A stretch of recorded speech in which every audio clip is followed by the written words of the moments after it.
dhigayo macalin intii u mudnayd adaa maraye adaa aflaxo aqoon dhigayo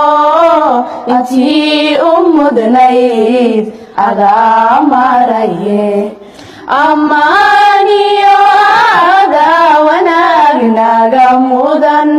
macalin adaa mugdigii u iftiishay aqoon adaa mugdigii